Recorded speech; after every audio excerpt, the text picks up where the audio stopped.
In your top story this evening, Johannes Molefe, accused of sexually abusing multiple pupils at Soweto's Xuma primary school, is a free man.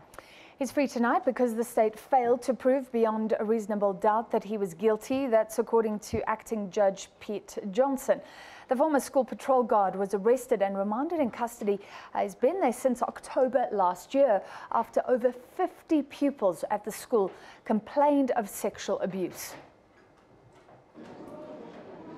There were too many material inconsistencies. That's what the court found today. In his 3-hour-long judgment, Acting Judge Peet Johnson said he had made provision for some errors in the recollection of the minor witnesses.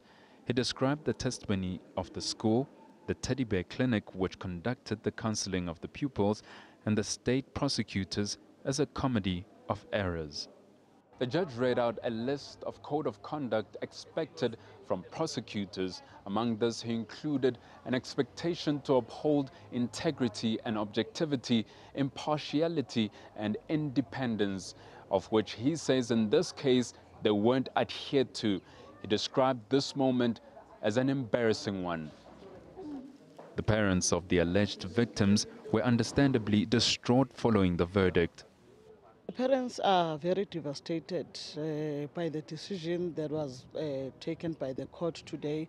And remember, they've been devastated from the beginning of this case, because even during the case, there were a lot of discrepancies that were done, especially by the police officer. I must indicate that the police officers were very negligent in terms of handling this case.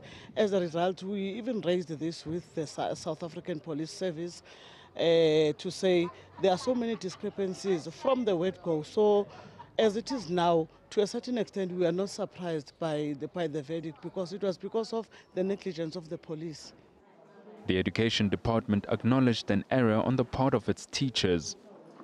We can't chastise, prosecution. These are our stakeholders, we work with them. But what we are saying from ourselves as educators, as Department of Education, we should have managed it better. From the word go, because that's where everything started. Probably incidences that occurred at our school led to probably prosecution doing, or conducting themselves in the way they've conducted it, because the judge was very clear and it was very scathing to say it is unacceptable the way they've managed the case. But for us, we are saying the moment the case was then reported to educators, that's when we should have done better. The organization Women and Men Against Child Abuse, who've been following the case from the start, say they're disappointed in the manner in which the state built its case. The accused was let go on a technicality. It is something that speaks to training. Our officials who are supposed to be protecting our children should be trained in a certain way, and that evidence was contaminated by somebody whose speciality is to conduct and collect evidence is deeply disappointing. However, we do believe that acquittal is not the absence of guilt. While the parents insist on appealing the ruling, the organization has cautioned against this, saying the same evidence thrown out today would be used. Itakani Magwedza, SABC News, Johannesburg.